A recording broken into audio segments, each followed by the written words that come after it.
Just about a week left in Michigan spring practice for the Wolverines to tighten things up heading into the summer. We got Clayton Safey on the line from the Wolverine.com on Rivals to help us break it down and get something possibly out of spring practice. And we'll run through the offense and the defense with Clayton to see where the Wolverines stand right now. Clayton, how are we doing today? Pretty good. Basketball's over and football's on the clock. We got 6 months or something until kickoff, and can't wait for hopefully a normal season.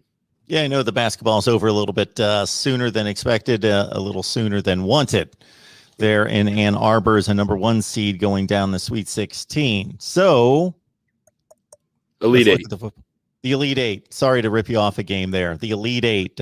Defensive struggle against the Bruins. That was a close loss at the end.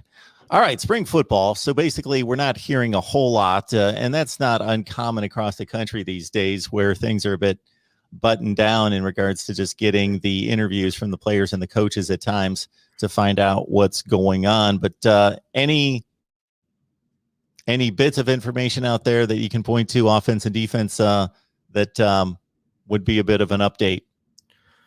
Yeah, we can start with the offense. Obviously, what people are probably wondering about the most with the quarterback battle. Obviously, Joe Milton transferred about a month ago now, and that the writing was kind of on the wall there.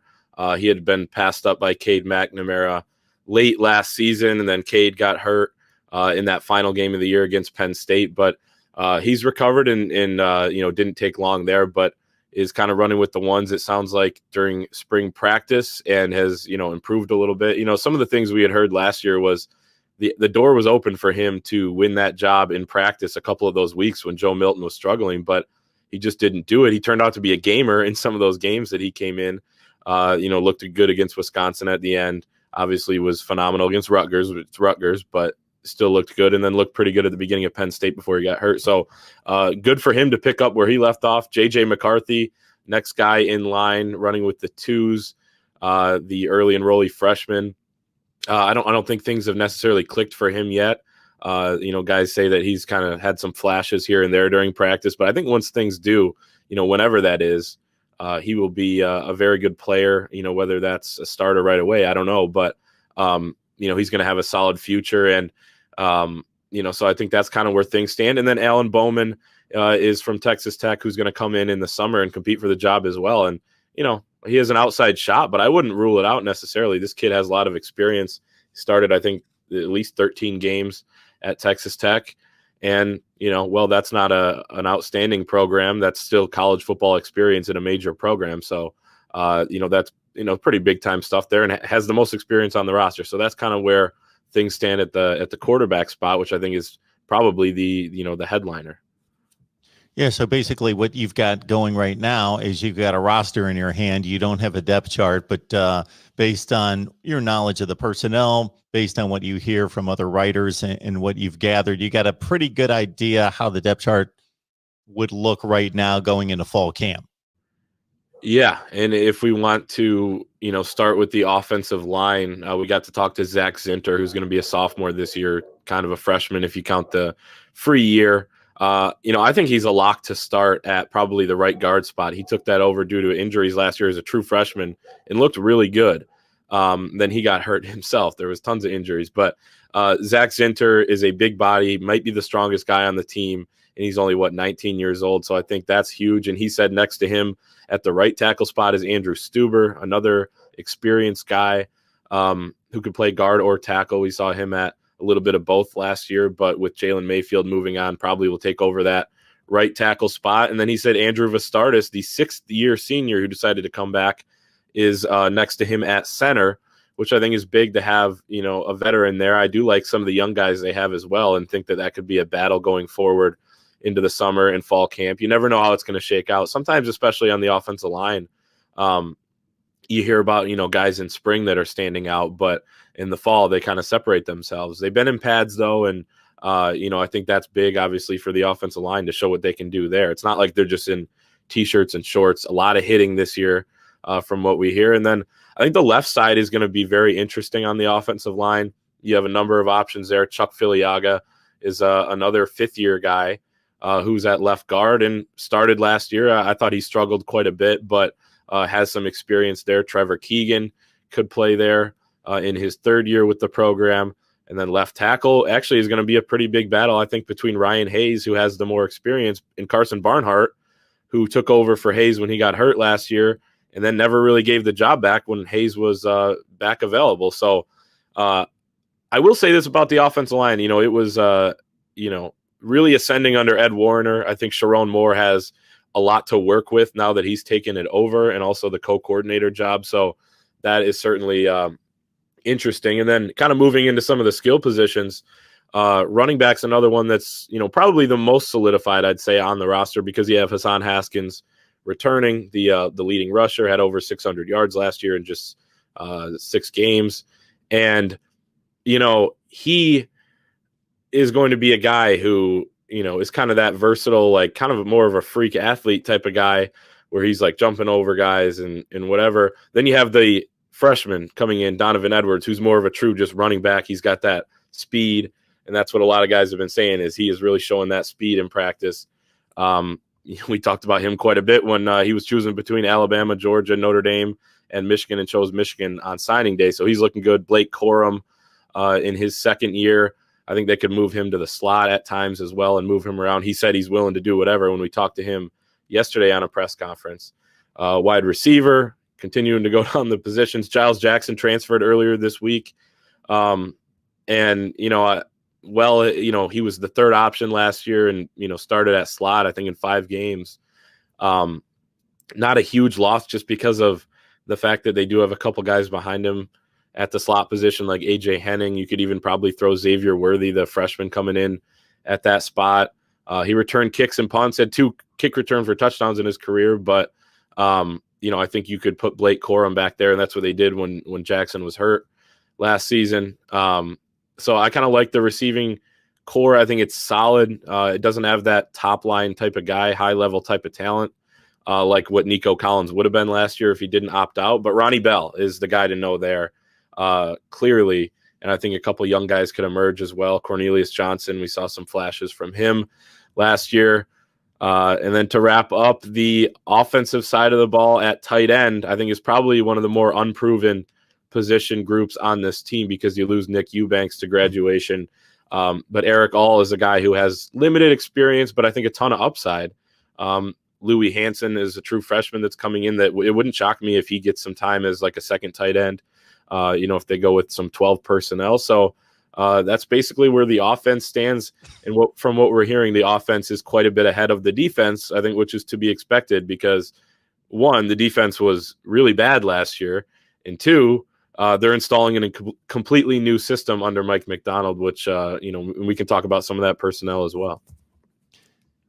Blake Corum got a couple carries against Minnesota, I remember, in the opener, and much was made about that he could be a guy that would break into the lineup, that would get some looks and looked good early, scored a couple touchdowns, caught 5 passes for the season. Is he getting a little bit buried in regards to Donovan Edwards maybe taking over that complimentary spot behind Hassan Haskins? I don't know. I think, I don't think so. I think that there's going to be a role for Blake Corum. He's not necessarily the traditional running back. The funny thing is he's actually the stature basically of Mike Hart. He's 5'8", 200 pounds. Mike Hart, his senior year, was listed at 5'9", 202. Mike Hart obviously came back this offseason as the running backs coach. So, he's probably, learning some insights there on what to do. They see at the same level, Mike Hart being the all-time leading rusher at Michigan. So I think there's going to be a role for Blake Corum. And like I said, whether that is, an every down back, that's a possibility. I think that he could be kind of the guy that comes in on third down. We've seen him. He works really hard at pass protection despite being shorter. Sometimes the shorter, smaller guys are actually better at pass pro because they can move a little quicker and just get a piece of somebody and, save a sack. I think Blake Corum could be that guy. We saw him, like you mentioned, on the first play of the season on offense was a swing pass to him for 24 yards against Minnesota. He scored a touchdown against Michigan State, 1 other touchdown on the year. So, no, I think there's going to be a role for Blake Corum. I think that there's also going to be a role as more of that traditional backup for Donovan Edwards, especially if he is as good as advertised, which is exactly what we're hearing right now. So yeah, I don't expect them to go with a complete, equal running back distribution at this point. And, like they did last year, which was one of the bigger storylines that everyone was complaining about. But I do think all three will have a role, and you see that with some of the programs around the country as well. It's not necessarily going to be equal, but I think that they'll all have a role. And again, definitely Ronnie Bell's the man at wide receiver, 82 catches for his career. And that's where they stand there. Giles Jackson, of course, maybe a bigger loss in the return game where he had a couple touchdowns in his career returning kicks. All right, let's move it on to the defense. And not a ton of personnel lost there. And you mentioned the new scheme, new coaching staff across the board to a certain extent on both sides of the ball, but and guys moving into different roles on the coaching staff. Your look at the defense. Yeah, so they're installing, and like I said, obviously that's going to take some time, and I think you kind of need to, once you get everything in, then you can kind of become what you're going to become. So I think that's kind of, there's a lot of moving parts right now. But, from, what these players have said, they like Mike McDonald as the defensive coordinator. They like that it's a quote unquote NFL system. And, I will say this, and they're all talking about how good that is, and they want to learn that before that they eventually go to the NFL and things like that.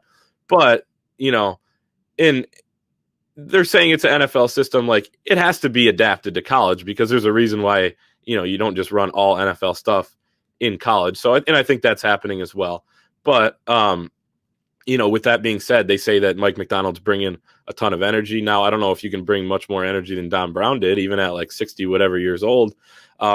He's bringing the energy. Some of the younger coaches are as well. You see some clips from practice, and they're doing a bunch of, Oklahoma drills, and guys are jumping around. And it does seem to have a different type of feel to it based on what the guys are saying compared to last year. Basically, they want to build that identity of being a hard-hitting, fast defense. We've seen that under Don Brown, but I just think the system got figured out. And, they're definitely going to play a lot more zone this year, protect those cornerbacks with trying to manufacture some more pass rush, which, that made it tough on the defense last year. I thought you don't have any pass rush and you have corners that aren't good playing one-on-one and man-to-man coverage. I mean, that has disaster written all over it. And that's exactly what it was. I mean, it was a disaster by basically anybody's standards, especially at Michigan. So going into some of the personnel, huge to have Aiden Hutchinson as kind of the anchor of the defense up front at defensive end. He's still banged up from breaking his leg last year, and is just kind of going through some of the drills on the side and not, more of the contact drills, but he's kind of easing himself into that. When we got to talk to him a few weeks ago, Dax Hill on the back end at safety, I think is another big, guy to have because of just how much talent he has. And I think they're going to move him around a lot more, let him kind of take away the best receiver on the other team at times. They're not going to get burned and sit here and, watch Ricky Green or Ricky White. I don't even remember his name, from Michigan State. A true freshman. His last name was White. I'm trying to come up with the first name. Ricky, it was Ricky. I just White. get it green and white mixed up because of their colors. But okay, so Ricky White. I don't think they're just going to sit there and allow that to happen. You either, zone up, and people say zone, it doesn't always work, but you at least have to try different things, and you at least have to try to put your best player on a guy who's burning you all game long. So that's huge to have. And you said it. I mean, this is a defense that didn't lose a ton. You lost Cam McGrone at the linebacker spot, who declared early for the NFL draft, but you have guys coming back. It's not always a good thing, necessarily, because if you had a group that wasn't that good and they all come back, it's not a guarantee to just become, that step better or whatever. But I think in this case, you do have some guys that got a little experience last year, again, a shortened season, and now can kind of pick up where they left off in terms of their development. I frankly thought the corners were 1 year away coming into last year, and then Ambry Thomas opted out, and it forced kind of Jamon Green and Vince Gray into the roles of being these number one corners that are, have to guard the best guy on the other team. So there's a lot to like about the fact that they are all coming back, but we're just going to have to see it play out because you need the talent as well. It's not just about experience. It's about having talent. And I think that there's a lot of talent in the freshman and sophomore classes, but can they emerge enough to get on the field. I had to look this up, Clayton, because otherwise it was going to drive me crazy, because I remember scurrying around looking for Ricky White at the time that he was burning Michigan play after play after play after play. I was thinking, where'd this guy come from? I didn't know anything about him. I don't think many people knew much about him, because he was like a low 3-star, and he wasn't highly recruited. Didn't catch a pass the week before against Rutgers. This was only his second game in college. I look him up here. I remember the numbers: 8 for 196 against Michigan. He only caught 2 passes the rest of the season. It's insane. It was kind of one of those performances that will live in Michigan State lore. It's like a rivalry game performance that will, it'll go down as legendary no matter what the kid does. The kid who caught or recovered the punt fumble and went in, I don't remember his name, but I guarantee you all the Michigan State fans out there do, and that's all that matters. He went off in that game, and Michigan had no answer. And credit Rocky Lombardi, too, for just chucking the ball down the field. And now Rocky Lombardi will be, the starter at Northern Illinois next year. But he had one good game as well. And, the week before, they turned it over 7 times against Rutgers. I think looking back, it's like, man, what a spot to kind of overlook a team and, underestimate what they could do. So it just worked out in their favor. And Ricky White will live in Michigan State lore forever.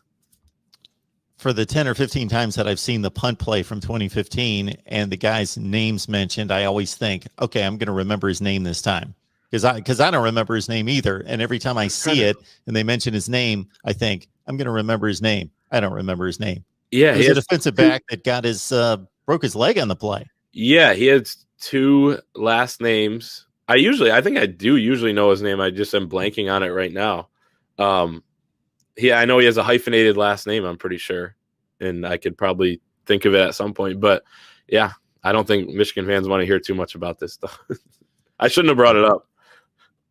Yeah, that was painful, and that completely changed the Big Ten race all around. Michigan fans, you get your mask, free mask. Go to voiceofcollegefootball.com. You get a free Michigan mask there. You sign up for free, register for free. You see it right there at the top of the page, register for free. Do that. We send you a coupon code. You get 20% off your first purchase. Not that you need to make one, but you do. In fact, get 20% off your first purchase. You get a free mask. You got Michigan. You got about 35 teams to choose from in addition, and a entry into a $25 gift card giveaway. All right, we got Clayton Sayfie on the line talking Michigan football. Catch him on the Wolverine.com on Rivals. And, lastly, the way this coaching staff came together, many of them at the last day or two prior to spring practice, and then many of them coaching positions that they're not familiar with. I shouldn't say familiar with. They're not experienced in at this level. Has there been any discussion during these Zoom calls and the interviews that you take part in regards to just how they're gelling as a staff and getting comfortable with each other? And it's not that it's something that coaches aren't used to in the NFL and collegiate levels. They're all over the place. They live nomadic lifestyles. They're at a stop for 1 or 2 or 3 years typically, and then they're moving on. So they're used to new coaches coming in and out. But this is pretty much almost a complete churn of the coaching staff, and just how they feel that that's working out in regards to them working together.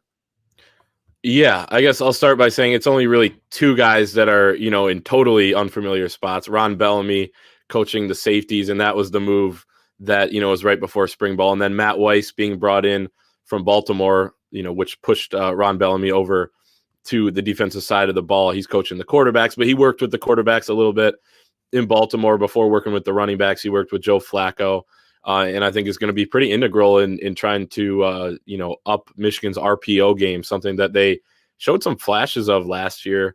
And I thought it was really good going back to that Minnesota game again.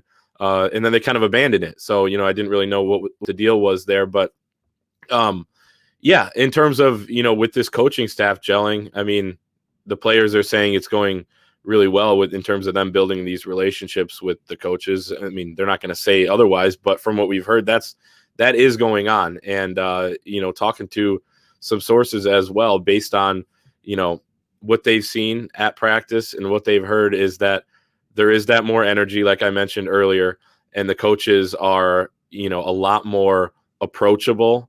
Some of these guys, specifically Mo Linguist, for example, the co-defensive coordinator and secondary coach, has an open door policy. We're hearing that was not necessarily the case with the prior coach, Mike Zordich, who I really like. I thought he was a very good coach. But I think that the philosophy is that there were some culture problems on the team last year. I think there were some guys that weren't bought in. And I think that that's the number one thing that Jim Harbaugh wanted to fix is, number one, we want guys that can relate to the players, get through to them, because we've talked about this before, Mark. Like, you can teach all you want, but if you're not getting through to a guy and a guy doesn't trust that what you're saying, is accurate, or he doesn't want to play for you, or he's not motivated, then it doesn't really matter. So you have to have both, in terms of getting through to the players and being a really good teacher and good at, being a knowledgeable football coach. And I think that's what Jim Harbaugh's been going for here. We'll see if it plays out. We'll see if that is, exactly what happens on the field, which is all that matters. And I think Michigan fans are in wait and see mode now more than ever, because, there's been optimism before and it hasn't panned out necessarily. It's panned out to good seasons, 9-10 wins and things like that, but it hasn't been that championship level that they want it to be. And certainly last year was nowhere near championship level. So now they feel burned, I think, Michigan fans right now. We're hearing good things about the coaching staff, how they're gelling, how they're relating to the players. But is that going to be one thing we joke about in a year, talking about, oh, but at least they related well to the players and things like that? I don't know. And that's why, I think a lot of people just want to see it. And that's why I really can't wait for, now that basketball is over, I can't wait for football season. I don't want to wish summer away. It's not even summer yet. But I'm excited to see, what this is going to be. There's a video on YouTube, and I won't disclose the name of the coach that's leading the conference, because it's a filthy name on this channel. So maybe you can guess. But it's a particular coach that is very successful at the collegiate level that just took an NFL job. So you can fill in the blanks there. But he's speaking to the State High School Coaches Association. And he's talking about exactly what you're talking about right there. He's talking about coaching and getting through to the players, and that you may have a certain coaching style and you may be comfortable with that, but that may not be effective for every 8 of your running backs. So you've got to teach, and then you got to figure out, how does he learn best? How does he learn best? How does he learn best? And if he's not getting it, it's most likely not his fault. It's that you haven't figured out how to teach it, how to get him energized and motivated, or how to connect with his brain in particular to get it. So there's a lot more to coaching than we certainly make it out to be, in regards to, hey, they know football, show them how to do it. There you go. Scheme it up, go. Yeah. And I will say this, like, how times have changed when you talk to some of the former players and things like that and hear what they have to say. It wasn't like that back when, Bo Schembechler was here in Ann Arbor, and guys like Doug Skeen, who's a contributor for us and analyst, does a great podcast with Chris Ballas, our senior editor. And they talk about it all the time, how when Les Miles was the offensive line coach at Michigan, it was his way or the highway. And Doug Skeen has said multiple times, I hated him, but I respected him. And I did what he said, and it worked out, and they trusted that it was going to work. So, yeah, part of that is trusting that what they say is going to work. But at the same time, it was never like this before, where, it's like you said, it's more on, it's the coach's fault for not getting through. Back then, it was like, hey, you can, you do it my way or the highway. Now there's the transfer portal and all of that. But it's just different times. But yeah, so I think Jim Harbaugh came in with more of that old school mentality, and he'll always have that. But I think he's recognized, and he's been willing to adapt at times during his Michigan career. He's recognized that, hey, I have to change something up, because clearly it's not winning me championships. And, we'll see what happens over the next couple of years. I think that he has like 2 years probably to prove it. And I expect them to be better than they were last year. So we'll just see how much better that is. And again, anything can be taken to an extreme. So there's a balance there between old school and new school. Right. No question about that. All right. Get your free Michigan mask. You go to voiceofcollegefootball.com. You register for free at the top of the screen. We get you a coupon code for your free Michigan mask, 20% off your first purchase if you so choose as well. Clayton Sayfie breaking down Michigan football for us. Catch him on Rivals, thewolverine.com. The rest of the staff there, I don't need to tell you about Rivals. national brand that everybody knows about, at the top of the industry in regards to recruiting and so forth. So we appreciate it, Clayton, every time that we're able to get you here with basketball. Certainly it's been a time for you to focus on the maize and blue on the hard court, but we appreciate you coming back. Yeah, thanks for having me, and we'll do it again soon, hopefully.